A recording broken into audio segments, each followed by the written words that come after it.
Assalamualaikum dear students. Hope you're all well.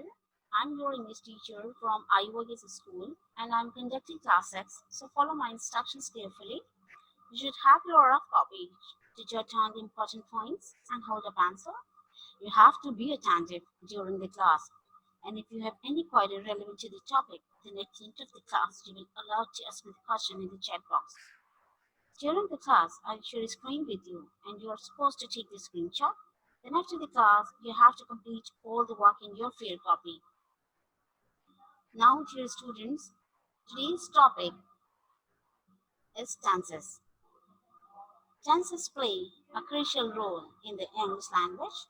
It denotes the time in which an action takes place, whether sometime in the past, in the present, or will take some time in the future.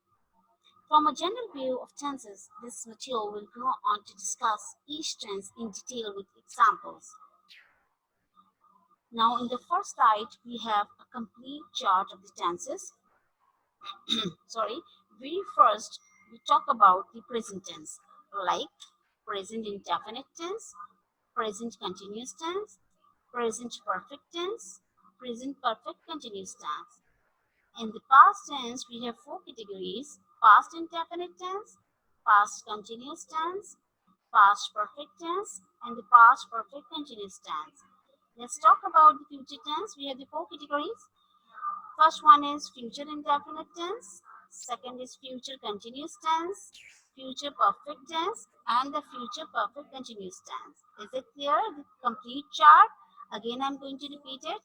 We have the present tense of present indefinite tense, present continuous tense, present perfect tense, and the present perfect continuous tense.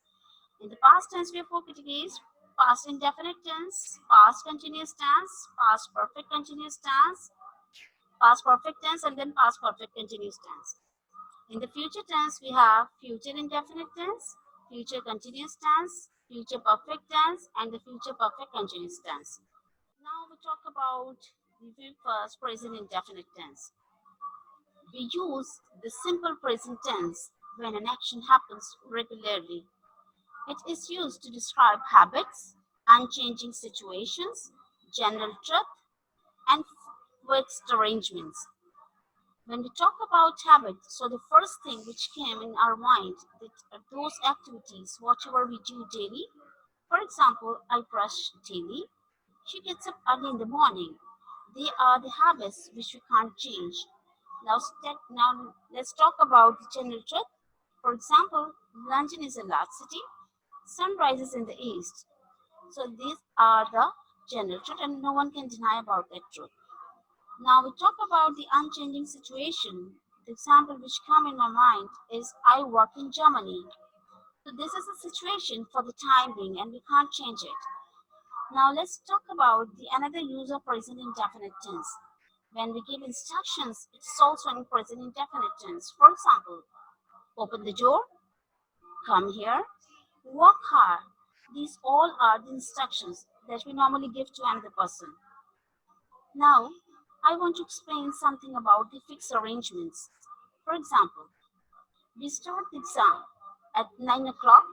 It means we already fixed some arrangements for the exam and nobody can change it. Another example is winter vacation starts at the end of December. It's a fixed arrangement.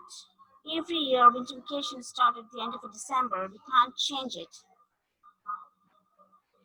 Now, present indefinite tense, we talk about the affirmative sentences, negative, and the interrogative sentences. Very first, we talk about the affirmative sentences. So listen it carefully. In case of first person, second person singular and plural, and third person plural, first form of the verb is used. In case of third person singular, first form with s or es is used. It means if we are using the third person singular as a subject, then we add s or es with the first form of the verb. Is it clear? Now we talk about the negative sentences.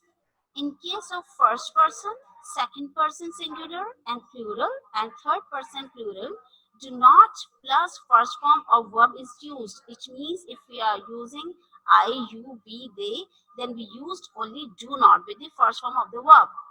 Now, Point number 2, in case of third person singular, does not plus first form of the verb is used. It means if we are using he, she, it or any single name, then we use does not while making the negative sentences.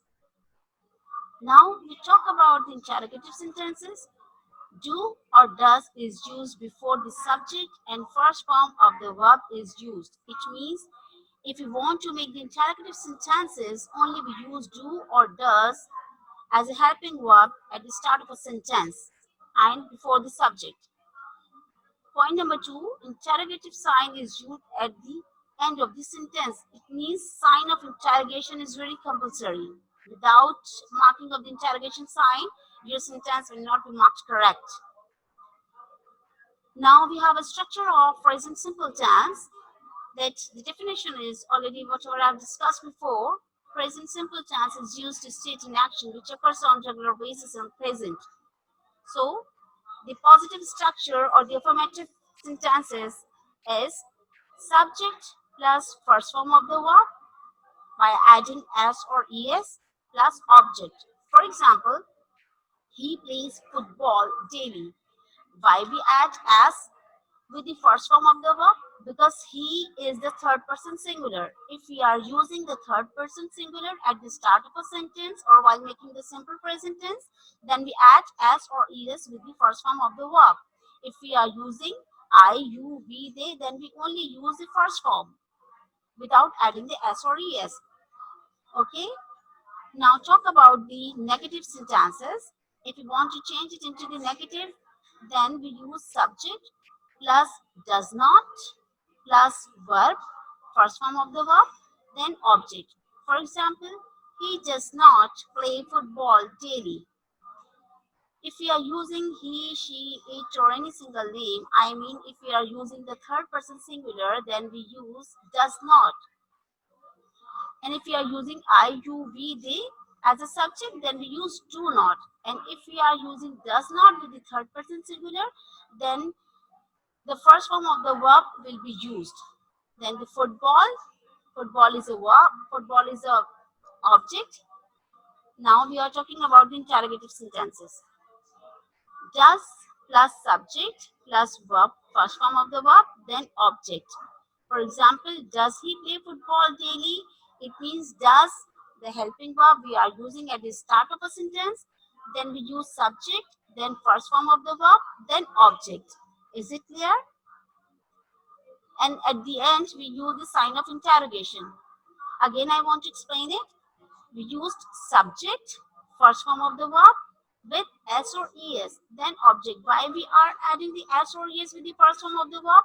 Listen it carefully again. If we are using the third person singular, I mean he, she, it or any single name, then we add s or es with the first form of the verb. Otherwise, if we are using the I, you, we, they, then we use only first form of the verb without adding the s or es. The negative structure, subject plus does not plus first form of the verb, then object. Why we are using does not here? Because we are using he does not. We are using the third person singular. That's why we are using does not. If we use the I, you, we, they, then we only use do not. Is it clear? Now come on the interrogative sentences. Does plus subject plus first form of the verb, then object. If we are using third person singular, I mean we are using he in the sentence, then we use does at the start of a sentence, then we use first form of the verb, then the object. Is it clear? Okay, now come on the next slide. Here we have some examples. So look at the picture number 1. He reads a book. Number 2 sentence, Ali brushes his teeth. Third sentence, I celebrate my birthday. Next sentence, he plays cricket. So come on the first sentence, he reads a book. Why we add as with the first form of the verb? Because we are using he as a subject. He is a third person singular. If we are using third person singular, then we add only s or es with the first form of the verb. In the second sentence, or with the same format I have followed, like Ali is the third person singular, then we add s or es with the first form of the verb. Now come on the next sentence. I celebrate my birthday. I use the first form of the verb without adding a s or es. Why? Because I is not the third person singular.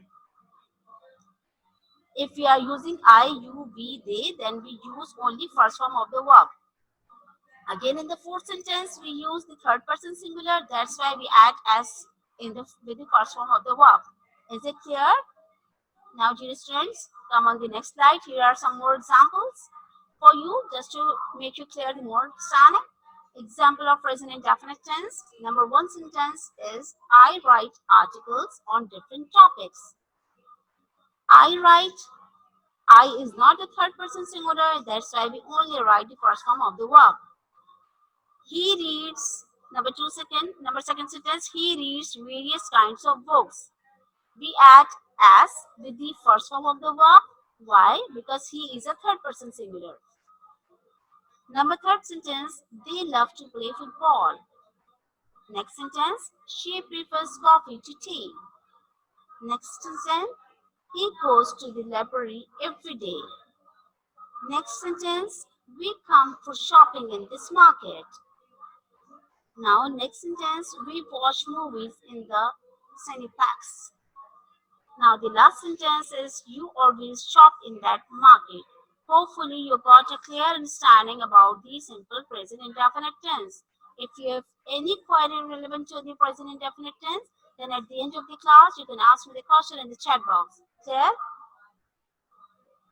Now we have past indefinite tense. In the past indefinite tense, it expresses actually an action that happened in the past or a little while ago. For example, I ate an apple. I met my friend in the market. So the past tense also expresses an action which occurred on regular basis. For example, he worked in factory. The people paid less taxes in the past. Now we have a slide of the structures of affirmative, negative, and the interrogative sentences. Very first, we move on the affirmative sentences. Subject plus second form of the verb, then object. He played, for example, he played football. Simple, we use subject, then we use second form of the verb, then object. Now come on the negative sentences. If you want to change it into the negative sentences, what would you do? Simply we use subject plus did not, then first form of the verb, then object. Why we add first form of the verb here? Because if we are using did in the sentence, so automatically the second form of the verb will be changed into the first form of the verb. Clear? In the affirmative sentences, as I told you, that simply you have to use the second form of the verb, while change into the negative sentences, simply the second form will be changed into the first form of the verb because we are using the did in the sentence. For example, he did not play football. We use did in the sentence. That's why second form played changed into the play, first form of the verb. Clear? Now we talk about the interrogative sentences.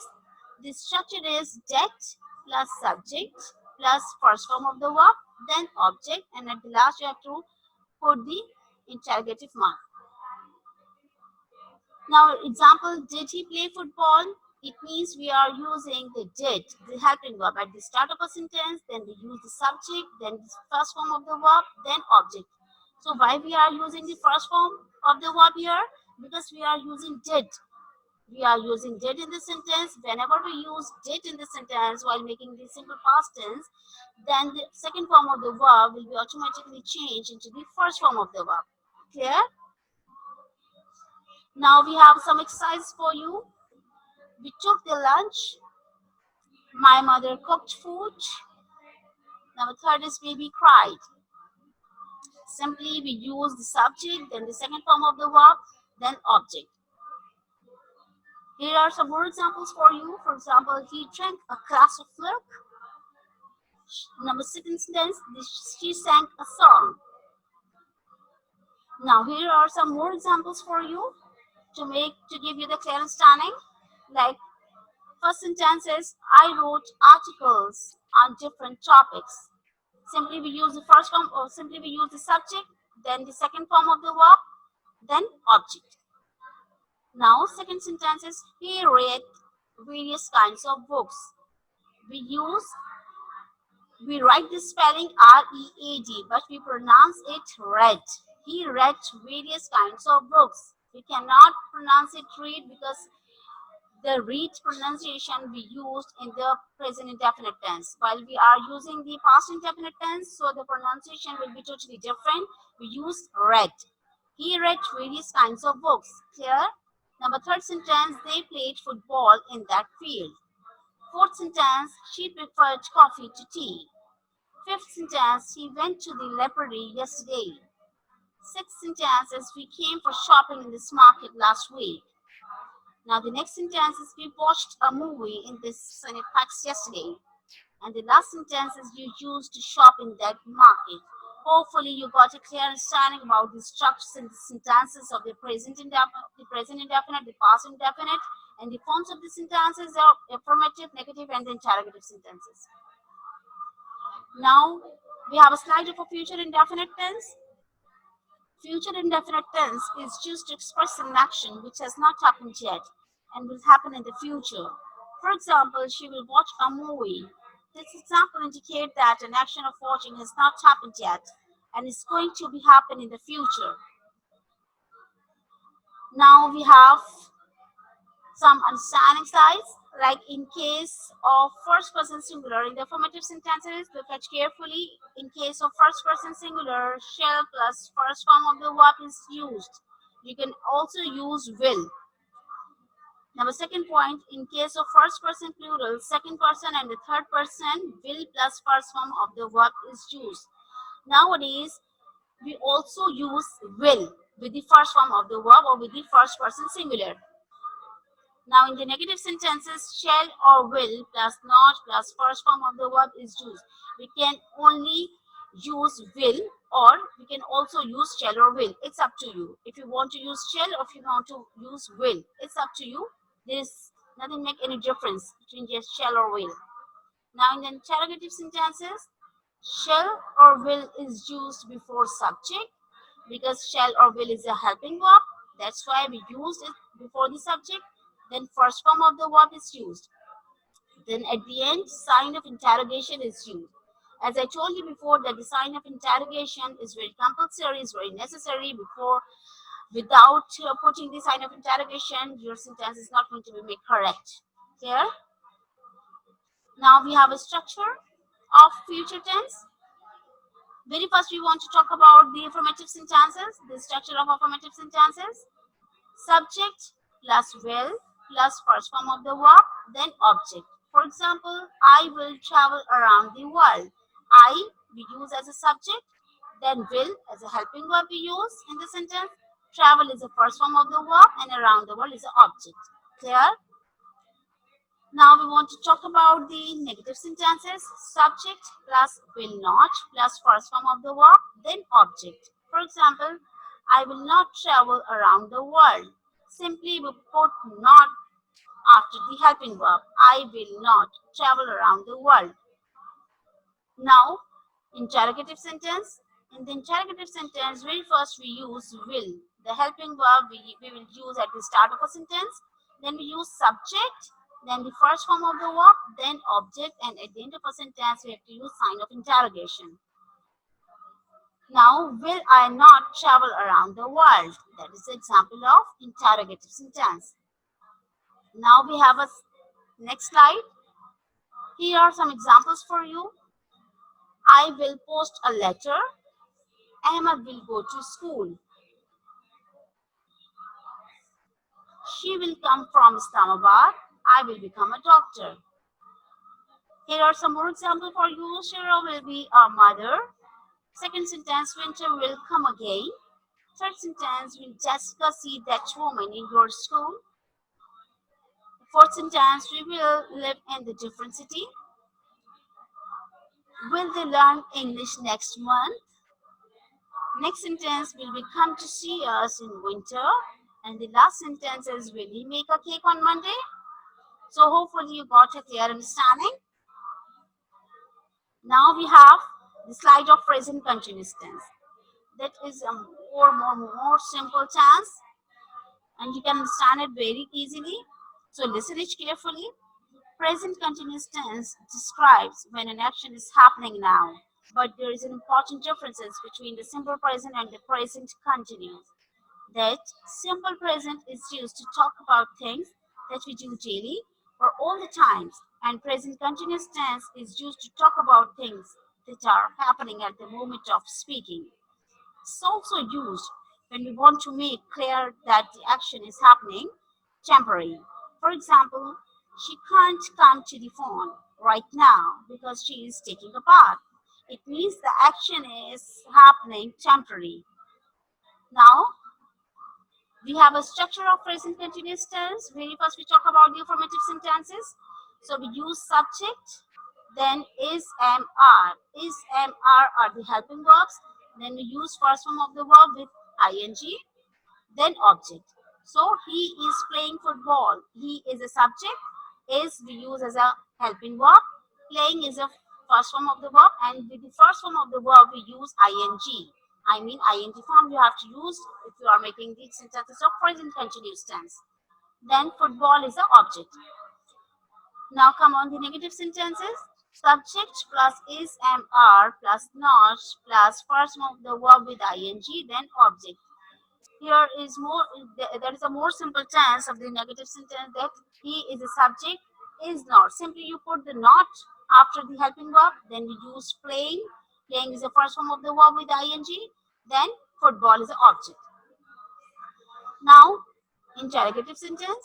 In the interrogative sentence, we use the helping verb at the start of a sentence. Is, am, are the helping verb. That's why we are using the helping verb at the start of a sentence. Then we use subject, then first form of the verb with ing, then sign of interrogation. And before the sign of interrogation, you have to write the object. For example, is he playing football? And the sign of interrogation. Again, I want to clear that the sign of interrogation is very necessary to complete your sentence, right? Now, here are some examples. In the first picture, she is walking. In the second picture, he is running. I am dancing. He is dancing. I am singing. She is doing morning exercises. She is washing her hair. And the examples for you. What are they doing? He is jumping. They are dancing. It is singing. They are drinking. He is sleeping. He is running. He is eating. She is reading. And he is painting. Now we talk about the past continuous tense. Hopefully you got a clear understanding about the present continuous tense. Past continuous tense is used to describe an action that began in the past and often continued for a short period of time after the action. Now we have a structure of past continuous tense. Very first we talk about the affirmative sentences. Subject plus was verb, then first form of the verb with ing, then object. So we use was over as a helping verb. He was traveling to Venice. Second negative sentence, subject plus was verb, then not, then first form of the verb. He was not traveling to Venice. Interrogative sentence, was plus verb plus subject, then first form of the verb with ing, then object, then we use sign of interrogation. Was is a helping verb. Was as a helping verb we are using at the start of a sentence. Then we use subject, then first form of the verb with ing, then the object. Now we have some sentences. Hurry up, you have to look it carefully and listen me carefully and focus on the pronunciation. Positive sentence.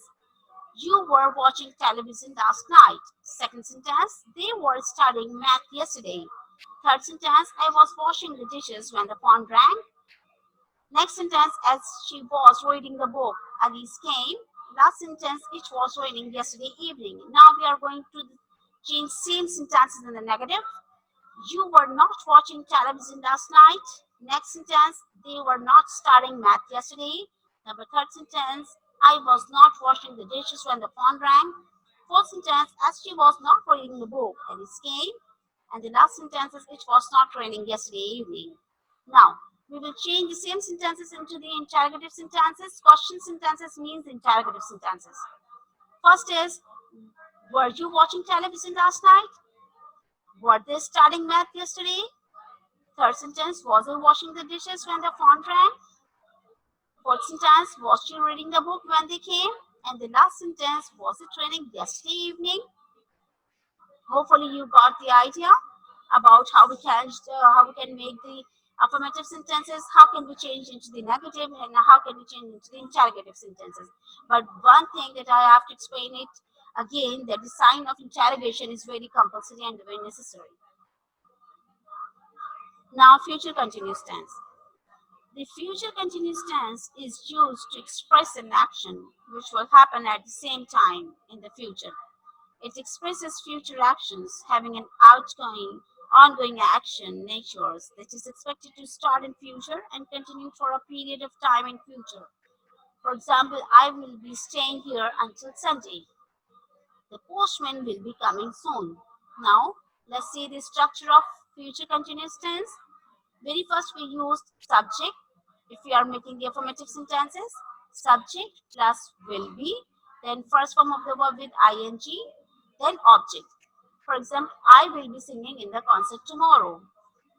In the negative sentences, we use subject plus will not be plus first form of the verb with ing, then object. It means if we want to make the negative sentence, then we use not between the will and be. Most of the students, if they want to change it into the negative sentences, most of the students write the structure subject plus will be not. So that is a wrong structure. If we want to change it into the negative, then we use not between the will and be. Subject plus will not be. Okay. Now come on the interrogative sentence. Will plus subject plus be, then first form of the verb with ing, then object, then at the last we use the sign of interrogation. We have the helping verb will be. If we want to change the sentence into interrogative sentence, then we will use will before the subject and be after the subject. We cannot use will be at the start of a sentence. That will be the wrong sentence. If we want to make the interrogative sentence, what will we do? We will simply use will before the subject, then we will use subject, then after the subject you will write be.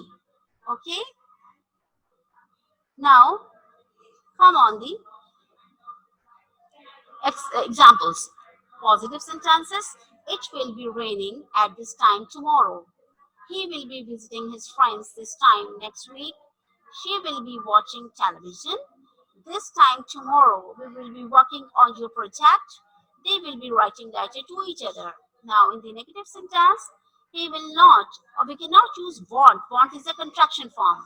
He will not or want. I mean, will not or want, that is the same thing, okay? So don't be confused. He will not be visiting his friend this time next week. Next sentence, she will not be watching television. Third sentence, this time tomorrow we will not be working on our project. And the last sentence, they will not be writing letter to each other. Now come on the interrogative sentences. Question sentences or the interrogative sentences are the same words. Will it be raining at this time tomorrow? Will he be visiting his friends this time next week? This time tomorrow we will be working on your project. And the last sentence, will they be writing letter to each other? Now hurry up, come on the home task. What is your home task? Listen it carefully. In your grammar portion, you have to copy down the structures of tenses and complete the given exercises. Again, listen, you have to copy down the structures of tenses. Whatever the structures of tenses I have shown through the slides, you have to copy down and then complete the given exercises. Look at your home task. Underline the verbs in the present tense in the following paragraph. What you have to do? Simply you will read out the paragraph. In this paragraph, how many verbs are there which is present, which are there in the present tense. Simply you have to underline the verbs that is present in the present tense in the following paragraph. Now, past continuous tense, what you have to do in this slide, simply you have to look at the picture carefully and you have to guess that what are they doing, and you will write only 5 sentences about it. How many sentences you have to write? Again, I'm going to tell you, only 5 sentences you have to write about the picture, that what were they doing. And in this picture, you have to use only past continuous tense. In the next slide, that is your also home task, that the future continuous tense you have to use. Write only 5 sentences about problems of life after coronavirus. Clear? What are the problems we are facing now, and what are the problems, what will be the problems we are going to be faced. So we have to use, you have to only write the 5 sentences about the problems of life after coronavirus. Clear? So best of luck for your next class. From my side, Allah Hafiz.